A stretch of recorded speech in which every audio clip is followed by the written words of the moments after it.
How strong is Kuma? Now, I'm going to keep it real with you guys. Kuma's first name, I struggle with that a lot. I know people have been giving the similarities between Bartolomeo and his name is Bartholomew. I can't even say it, Bartholomew Kuma. I'm not too sure. I say it so fast. I do not know how to pronounce his first name, but Kuma is one of the most loved warlords in the fan base. I see everyone talk about Kuma's this, Kuma's that. And I'll be honest with you, I'm a big fan of Kuma too. When he first came out of nowhere in Thriller Bark, it was not his first introduction, but when he first came out of nowhere in Thriller Bark, that was lit. His first actual introduction with Doflamingo back in the first, I think the meeting of the warlords, he was walking behind Doflamingo and you saw the bounty of his, and it was like 200, I think 280, 250, I'm not too sure. It was kind of small right now, but back then those 200 numbers were crazy. Him and Dofi had crazy bounties and they were frozen. So I definitely love the character Kuma, and I still love the character right now to this day. He's really an epic character. I mentioned Doflamingo, yes, Kuma and Doflamingo, how they both were introduced at the same time. And let's be honest here, if you talk about warlords, this is how a lot of people see the argument. They say Mihawk is the strongest warlord. I'm not going to mention Blackbeard because Blackbeard people, if I mentioned Blackbeard, I believe Blackbeard is the strongest warlord ever at this present time, but his warlord was like for 5 seconds. But when it comes to the warlords, you had Mihawk, as everyone says is the strongest, and they always argued Kuma or Doflamingo. And there was a big argument. I always see back and forth who's stronger. Even after Dressrosa, people are arguing it. I have an opinion on it, which I will give at the end of the video, but I'm telling you right now, I love these arguments when it comes to Dofi and Kuma, and seeing people different point of view. It's very entertaining. Now, I'm not too sure if you guys missed this when watching the series the first time or reading the series the first time. I think you guys know this, but Kuma used to be a part of the Revolutionaries, and that's one of the most interesting aspects of Kuma. The fact that he was under Dragon, his relationship with Luffy's father, and we've seen that it gets brought up a couple of times. It's funny because the Revolutionaries are going strictly against the world government, and now Kuma's working for the world government. It's going to be crazy why it's happening, and let's be honest here, we all see Kuma as one of the top men of Dragon. And the fact that we see him as one of the top men of Dragon, he has to be one of the a really strong character at that time. Now, does he still have that strength? Well, we know that he is famous for it, so I think he would still have that strength. And I'm excited to see Kuma go all out. Like, one of my favorite moments is seeing Kuma and Sabo training. Sabo's trying to get up. He finally gets over Hack, but then the next person is Kuma, and Kuma is just on another level, and he can never get past Kuma until the end where he finally gets by Kuma. He doesn't do any work, but he gets by him, and then Dragon's there, and Dragon pretty much knocks him aside. But I'm telling you right now, Kuma is kind of being showcased that Kuma is like really close to Dragon. We see many occasions, and he was willing to do some crazy stuff for Dragon, so we got to give that respect to Kuma as a character. Now, I just definitely mentioned this earlier on in the video.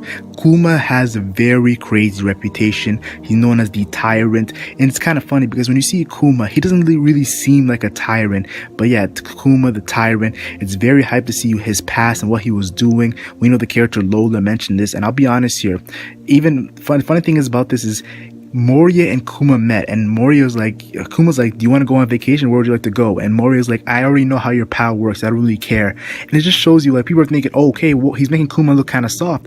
Well, this is how I see it. Moria is the same guy who actually went up against Kaido and lost his whole crew. Moria's been there fighting the guys who were pretty crazy, and he's really been used to this. This is the reason why he's using other people's powers now, because he knows what it takes to be in the new world, and he knows that he's not on that level, but he's not afraid of anybody like that. He's not scared. And as you see, Moria is a very swagger. He has a swag. I'm telling you right now, his laugh is amazing. Gosh, she. So I feel like it's more of him saying, I know how your power works. I'm not afraid of you. But I definitely feel like Kuma is above Moria at that time. Maybe Moria in the past was way stronger, but we'll never know until the flashback actually happens and how him and Kaido were rivals in the past. Did he become weaker, or did Kaido just simply become stronger? Now, this is a very small moment. You guys probably thinking, why are you talking about these small moments? Because I really love the character Kuma, and I really want to talk about every single moment which he is in. And one of my favorite moments is when Kuma mentions Frankie, and he's like, Frankie, you're the cyborg, on the Straw Hat Pirates. It's kind of crazy because Frankie, that was like his first arc after joining the Straw Hat Pirates, and Kuma was already interested, and he already like, oh, the cyborg is very interesting. Now, we know Kuma knew every single Straw Hat Pirate, but the fact that he said that is because we know the similarities between Frankie, who's a cyborg, and Kuma, who's a pacifista. And it was kind of cool seeing Kuma just wreck him because Frankie was acting all cocky, and then boom, right with his Delph Fruit. His Delph Fruit is very crazy, and Frankie is just destroyed. And we see in the post time skip, Frankie has gotten improvements. And I'll tell you guys right now, I'm a big fan of Kuma and Frankie and have a sick end of story battle. It will be epic if this happens. We see Kuma finally go all out against the character known as Frankie, both their connections with Vegapunk. I would love to see that. Now, this is where I come to talk about the controversy at Thriller Bark. Yes, the Zoro moment. I think we all know what the Zoro moment, the pain of Luffy and all that. But I want to talk about some things before that, a little before that. First, I want to talk about Sanji and Zoro's battles with Kuma. Now, we've seen Sanji, he did a kicking attack to Kuma. This is a pre-time skip Sanji, and his legs was actually hurting. So we see that Sanji was having difficulties, and he really didn't even like affect Kuma. Kuma was affecting him, like Sanji, and that's Kuma because of his Pacifista armor.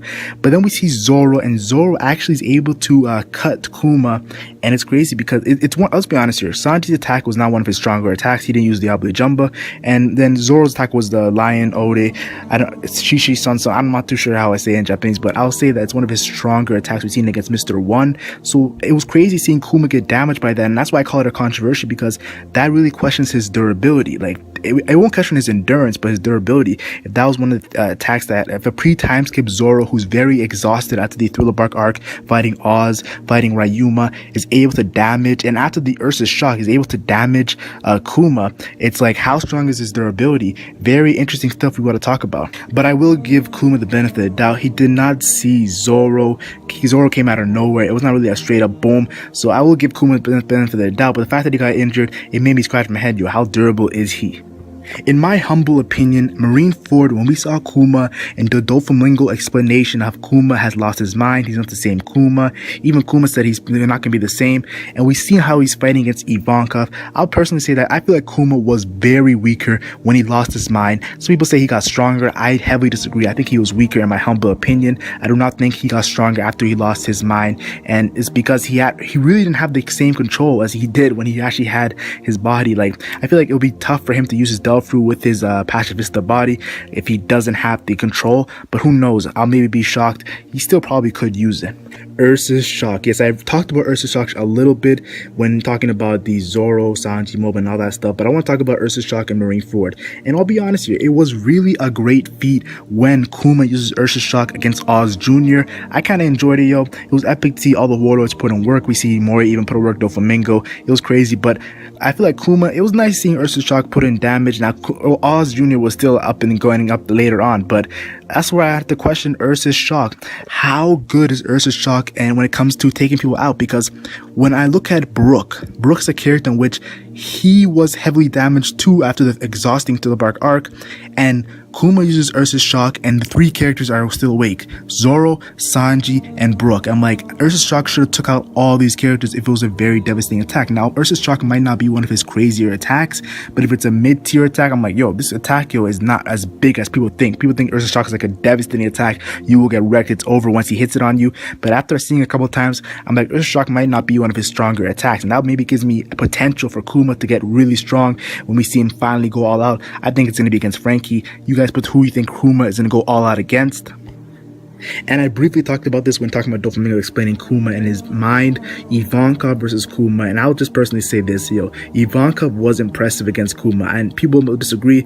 He was impressive against Kuma. Now, people might say Ivankov has a relationship with Kuma. He knows how Kuma's power work, and that's the reason. And also, Kuma did not have the same mind as before. He had no control, as we say, and he pretty much lost the essence to think and stuff like that. So I definitely feel like Kuma in itself is a very interesting character. I think he was weaker just from the Ivankov fight. That's my biggest evidence. He's weaker. I feel like a strong Kuma with his mind would definitely be fighting different against Ivankov. Haki. Does Kuma actually have haki? And this is a big question people have been talking about. And the fact that he loses his mind, does that even make him lose the haki? It's a huge question. Now, personally, I feel like Kuma definitely should have haki as being one of the top revolutionary leaders. I feel like he's one of the top revolutionary leaders. It might come out that he was just a mid-tier, but I feel like he's a top revolutionary leader.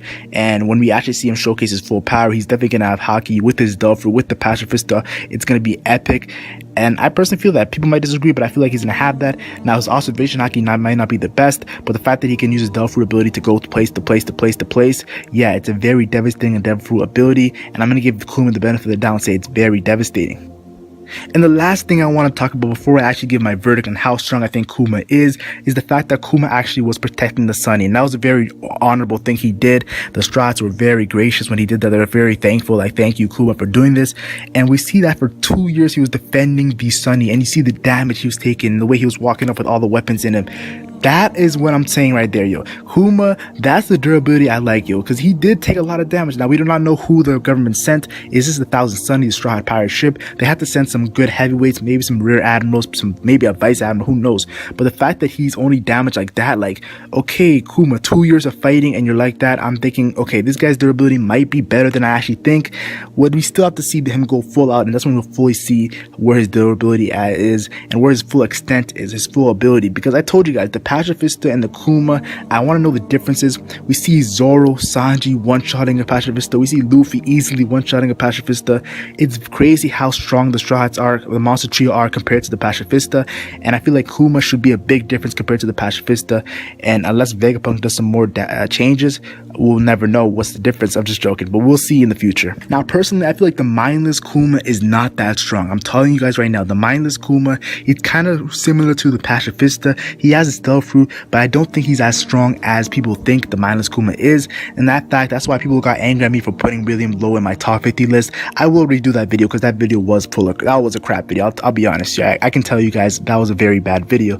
But the full mind Kuma, the guy who is very understanding of what's going on with his stealth ability, the one who can teleport, that Kuma, I feel like he's right under Admiral level. And you guys probably think, whoa, you're overrating Kuma. I'm telling you right now, I have him either equal to Doflamingo or above Doflamingo. Maybe Yonko top commander level. We've seen characters like the Yonko commanders that we've recently seen. I think he's probably going to be on that level, and I think it's very impressive, yo. He might even be on the same level as Sabo when he has his mind and fully attacked. I think Kuma is a very devastating character, but that's just my opinion. If you think I'm wrong, put it in the comment section. I know people think that I'm a Kuma hater. I love Kuma, and that's pretty much it, yo. Like and share if you enjoy. Like and share only if you enjoy. Subscribe for more One Piece content.